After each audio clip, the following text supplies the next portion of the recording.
Yo, what's up, guys? So we're back again with Horizon Zero Dawn, and well, we just saw, his sister die, Aurea, and it was pretty sad. I mean, honestly, like, holy crap, nobody would have guessed that she would kick the bucket, I guess, but she did, and so yeah, so I guess we're just going to go to her funeral, I guess.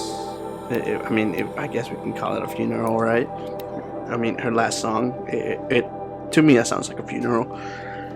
And yeah, I don't know. Some heavy stuff. Heavy stuff. But in any case, I mean, it's alright, I guess. It sucks.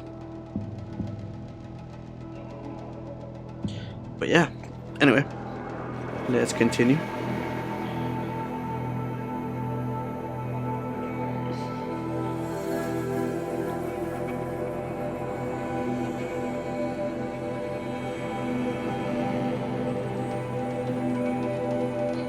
And I wanted to play this DLC because I thought we were gonna learn some more about silence, but we didn't learn anything about that guy. That guy is fucking mystery.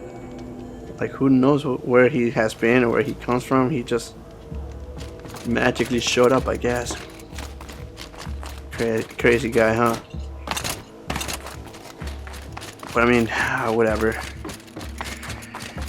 I'm guessing the next game we'll find something about him. I don't think they're just gonna leave us hanging without knowing anything about him. How do I get across from here? Up we go? Oh, no. Huh. Oh, right over here.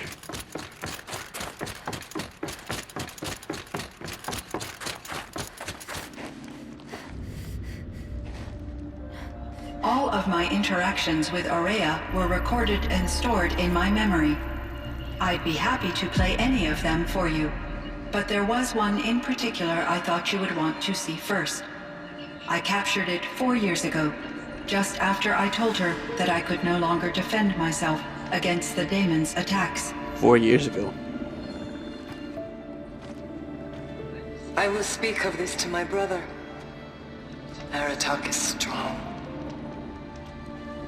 At the Battle of the Frozen Ghosts, he took 3 Karja arrows and still came back to camp carrying a wounded scout. Never was I so happy to see him.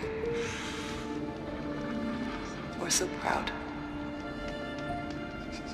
So you see, if anything can be done to defend you, he will give it all he has.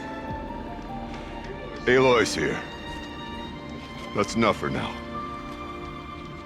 Don't stop on my account. We can resume any time you like, Aratak, if you want to hear her voice again. Come closer, Aloy. We have much to discuss. Alright. Where do we begin? Okay. Hello, Aloy. I have been reviewing the events at the Firebreak main facility. Because of your efforts, and of course, Aurea's, I am no longer controlled by Hephaestus.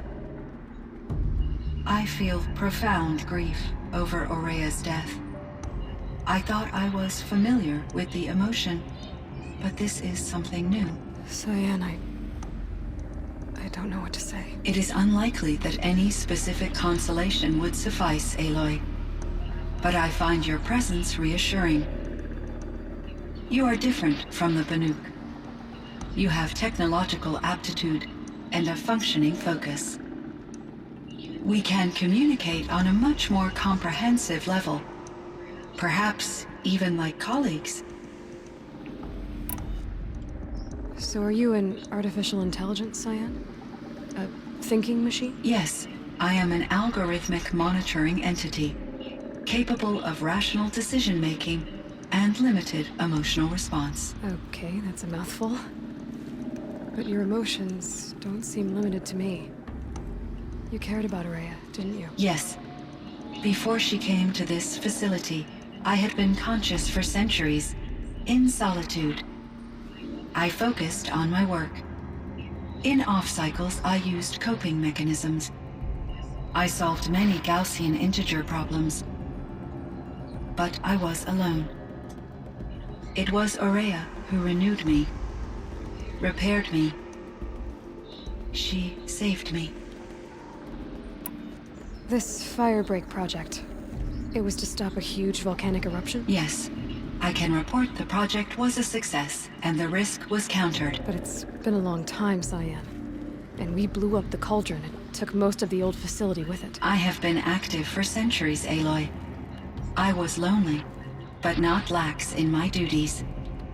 I optimized the project, reducing energy draw and spreading the load across backup systems.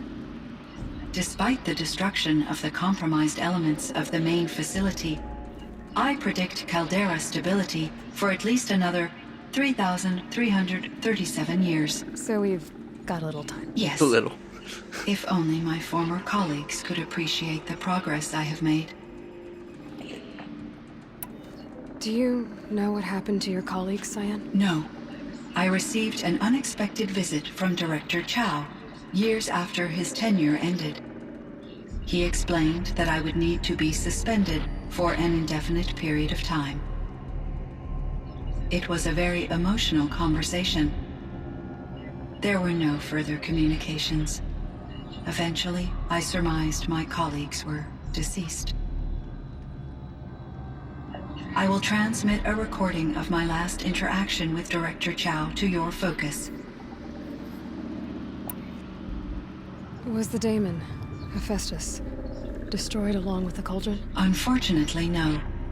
To be precise, it was never there to begin with. What do you mean? It infiltrated and controlled me from a remote location, one I've never been able to trace. So while losing the cauldron was a setback, It's still out there. And probably not very happy with us. undoubtedly, How did you first come into contact with it? 5 years ago I received a direct network connection request. I assumed it came from human survivors more advanced than the Banuk.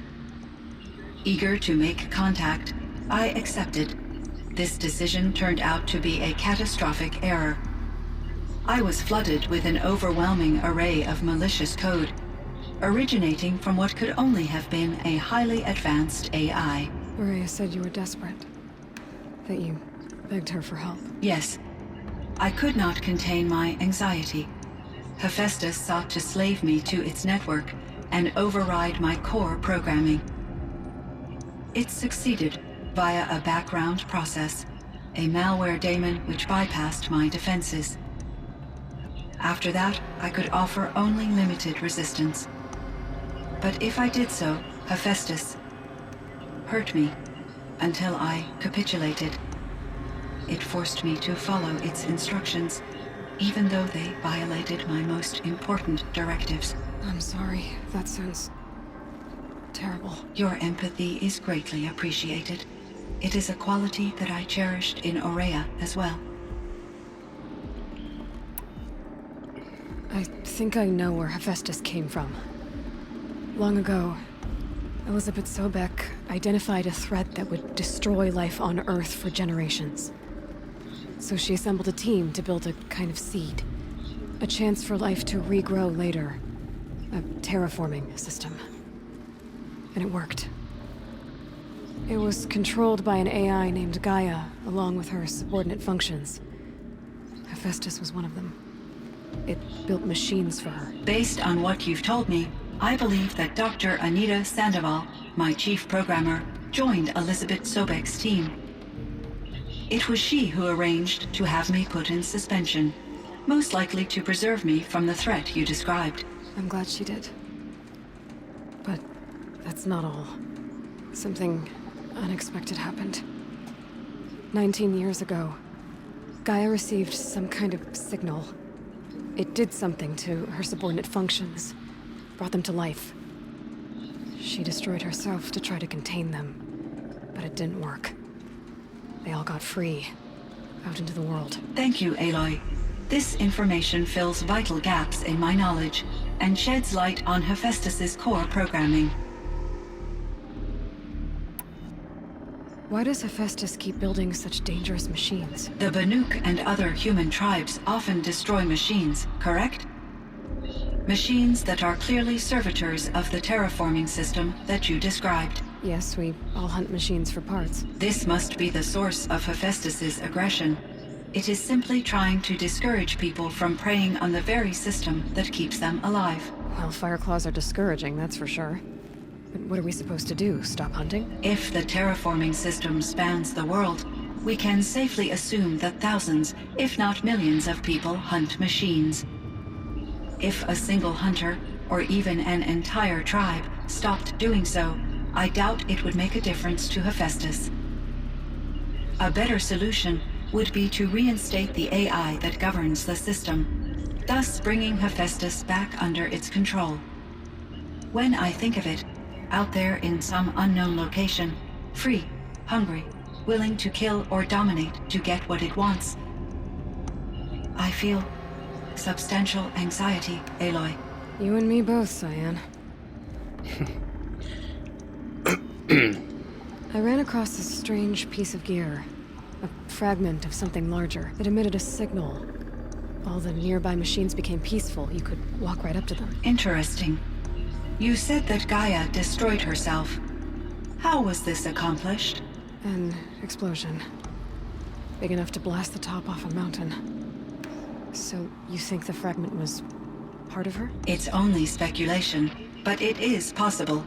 She must have had complete control over machines that were part of her system. The ability to signal them to become passive or aggressive would certainly have been part of her programming. It would have been gratifying to correspond with such a benevolent AI. I wish she had survived. Believe me, CYAN. So do I. I found the strangest machines. They're surrounded by flowers and look like flowers themselves. There's code embedded inside them. I think it's poetry. I like poetry. Here's one I think of often. Twilight and evening bell, and after that the dark, and may there be no sadness of farewell when I embark. For though from out our bourne of time and place, the flood may bear me far, I hope to see my pilot face to face when I have crossed the bar. Huh. But you asked about these flowers, not verses that I enjoy. Something must have made these machines, and the presence of foliage leads me to consider the terraforming system. Is it possible that their creator is one of the other subroutines, now autonomous, like Hephaestus? Maybe one whose purview is flora. An AI that makes flowers instead of death machines. That'd be a nice change of pace. But what about the poems? Unless the poetry is original, the only way it could have made it into such a system is through its programmer. In my case, Dr. Sandoval uploaded a great deal of literature to test my emotional responses. How'd you do? She said I passed, but was insufficiently moved by her favorite period romances. Okay, other questions? So in the old world, this land was called Yellowstone. Yes, it was a designated nature preserve for 156 years. Like a hunting ground? No, the opposite. Local wildlife could flourish here, even as it faced extinction elsewhere. Unfortunately, the sensitivity of the Firebreak project required the total closure of Yellowstone facilities. From my readings and Aurea's descriptions, it seems the area has since undergone a drastic drop in year-long temperatures. A lot has changed in the world, CYAN. Do you know anything about the dam near here? Yes, it was converted to serve as a reserve power source for Yellowstone operations. It was later appropriated for the Firebreak project, and its last human workers replaced by Pharaoh servitors. After my tasks became less time-critical, I investigated the dam's data repositories and discovered the works of concrete beach party. These provided me with several colorful additions to my vocabulary. Drones. There's a ruin east of here, full of ancient flying machines. Was that part of your project? Yes, a drone hangar requisitioned by Dodger Blevins, the security chief for the Firebreak project. He was a strong advocate for military-grade response to security threats, though there were no serious incidents during his tenure. Chief Blevins spent increasing amounts of his after-hours time watching the live feeds from active drones. Clearly, he enjoyed the degree of oversight in his position. Were there many artificial intelligences like you in the old world? They could just make you? Yes, in many forms, from simple personal assistants to industrial monitoring stations to military-grade conflict planners. And there were legislative and enforcement bodies to apply limits on our self-actualization. In order for my processing to be flexible enough to handle my duties, my creators found it necessary to exceed those limits. As a result, my intellectual and emotional capabilities were kept secret. Seems strange to create life, then impose limits on it. Human societies and machine programming are both built upon sets of rules, Aloy. CYAN, do you know the name Ted Farrow? Are you referring to Theodore Farrow, CEO of Farrow Automated Systems? That's him. Mr. Farrow was the benefactor of the entire Firebreak project. A benefactor. But he made machines. Robots. War robots. Correct. His corporation later transitioned into military applications. But before this pivot, Mr. Farrow spearheaded initiatives that reversed the global decline. At one point, he was feted in the media as the man who saved the planet. Guessing they wound up regretting that one. And Elizabeth Sobek. Did you know her? Are you referring to The scientist. Dr. Sobek was a leader in her field, one of the greatest scientists of her age. My creator was influenced by her work, which in turn impacted my own development. But I never met Dr. Sobek. That's all you know? I apologize if my lack of data has disappointed you. Great. We better find some more about Soybek in the next game. What was the old world like? The way it used to be? I had little exposure to the wider world, Aloy. Only what I learned from my colleagues or observed from media streams. You still had more exposure than me, CYAN. That is true. I was created at a turning point. A concerted effort to recover from global upheaval and incalculable loss of life. The recovery was successful, beginning an era of supposedly limitless potential for human and machine advancement. Though, rationally speaking, the metrics for humans are not unlimited. What kind of upheaval caused such loss of life? There were many factors. Forced migrations, food shortages, collapsed economies, refugee crises, conflict over resources. But these stemmed from one cause: catastrophic climate change that greatly reduced the habitable surface area of the Earth. So there wasn't enough room for people on the whole Earth? Yes.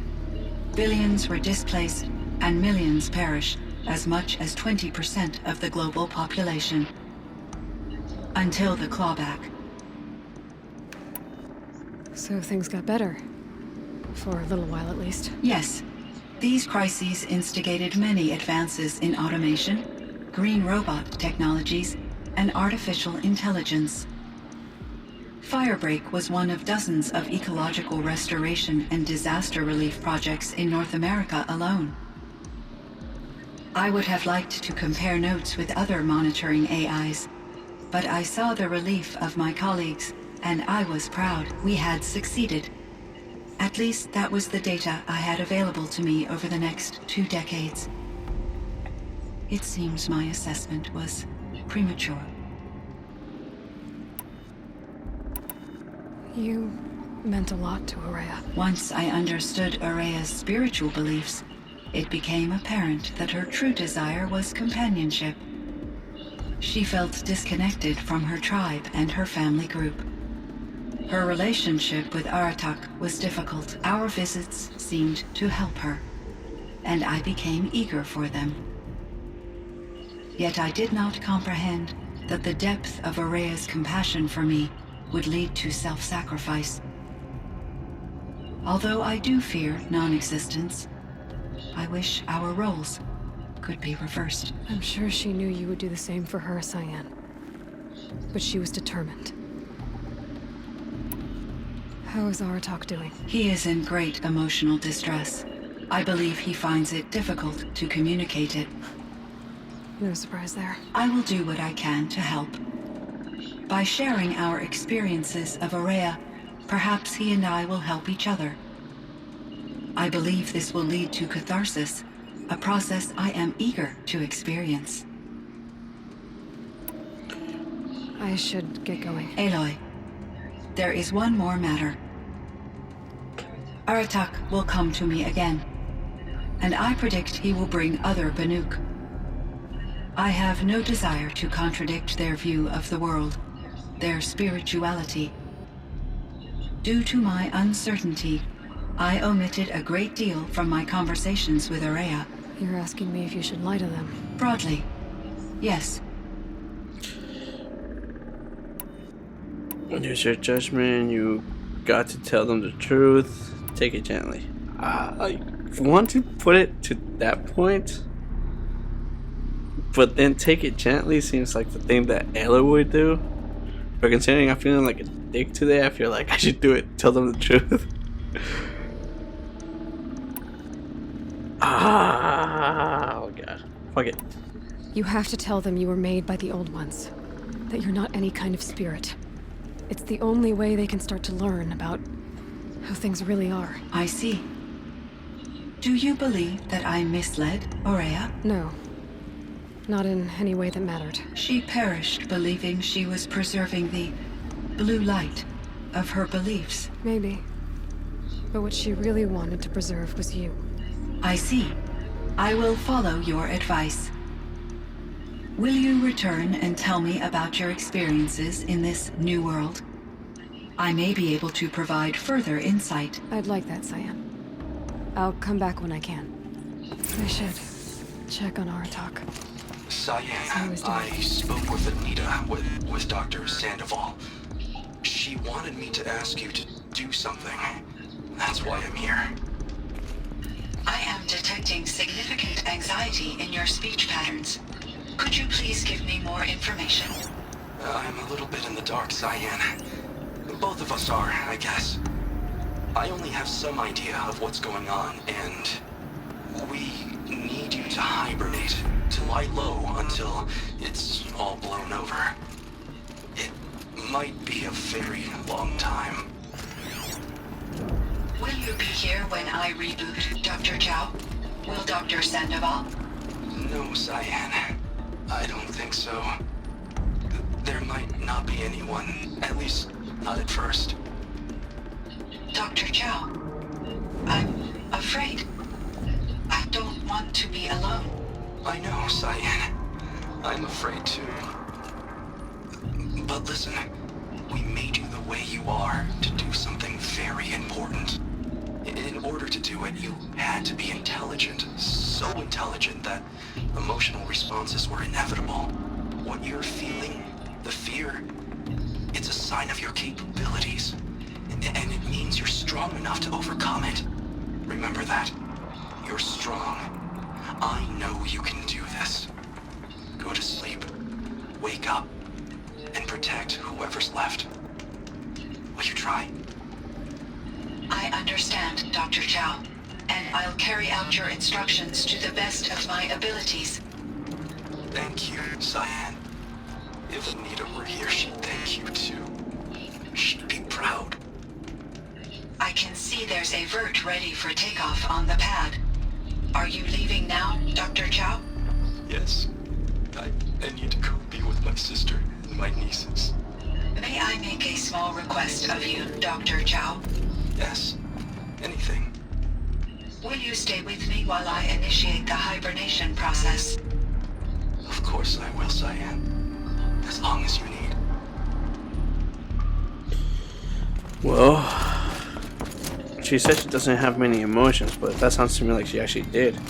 She doesn't want to feel lonely, so that's an emotion, right? Anyway, let's go check on this guy, see how he is. And yeah, I guess we finished the game. I mean, yeah, who would have guessed? I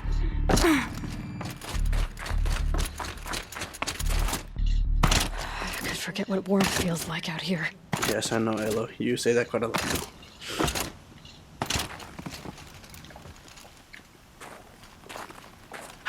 My chieftain.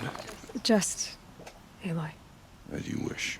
I wondered if you thought that if I'd never come along, Araya might still... If you'd never come along, I would have marched my kin to our deaths. Araya would be alone, and the spirit she sacrificed so much for would be lost. Either way, I would not have been able to protect her. Look at what she accomplished. She was willing to fight. You didn't let her down. Because of her, we destroyed the cauldron, forced out the daemon, and saved the spirit. She understood what had to be done. Yes, and I failed to listen. You didn't fail. A shaman should always have the ear of their chieftain. Yet I turned her away, my own sister. I was foolish, but she knew better. Though I grieve for her passing, at last I truly know who she was, and why the spirit was so important. For so long she told me, if only you could have heard it, brother. Now I understand. There's something else, isn't there? I can't stay here, Aratak. And where I'm going, the Warak can't follow. Besides, it already had a chieftain before me. A strong one, I think. A wiser one, for the path we shared. The daemon is gone, but there's much to be done. You mean the new units that CYAN said escaped the cauldron? Yes, fire claws. Now Tuke has been tracking them from Song's Edge. I could help with those. I have no doubt. You're practically Banuk.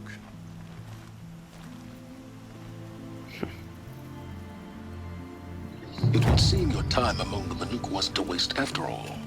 Firebreak, CYAN, Hephaestus. All very interesting.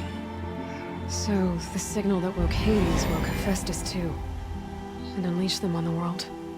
His minds on their own. So it seems. Parts of Gaia given life. Aberrant life. Transformed from docile subordinate functions into rebellious intelligences beyond our understanding. Our current understanding, anyway. Whatever they are, they're still out there. And they both want you dead. Kind of mutual, that feeling. We haven't seen the last of Hephaestus, I'm certain of that. It's powerful, creative, and driven. It won't stop building new hunter-killers, which means that someday, we may have to stop it. We? Or whoever gets there first. Hephaestus wasn't the only thing I learned about in the Cut Silence. Heard some things about the Banuk Conclave, too. You could stop right there. Is that what you told the hunters the Banuk sent after you? Before you opened fire? Oh no, Aloy. Only to you do I extend the courtesy of a warning. My past and my secrets are my own. You do well to remember that. It's a good thing you've got brains, Silence, because your personality could use some work. This discussion is concluded. I think it was over before it began. Catch up with you down the trail. Huh, okay. Okay, where am I headed out to this time? That's all blurry, I don't know why. Why am I going all the way over there? I don't go over here just yet. Okay, so let's see. Gotta take those down, huh? I am going right here.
Well, this is a very long damn thing. Anyway, I don't know if I should make like a separate video or if I should just go on and take all these things down. Yeah, I'm gonna make a separate video actually because it's quite a lot. Look at that. So yeah, anyway, I'm going to end the video here. Hopefully you guys enjoyed. If you guys did enjoy, please don't forget to leave a like, subscribe, and see you guys on next time. Alright, and next time we'll find a way to take down all of these enemies and even get these last animal figurines so that we can actually take him to, where's that guy again? Somewhere over here, right? Right here. And yeah, so yeah, keep tuned. Yeah, just come back. Alright, laters.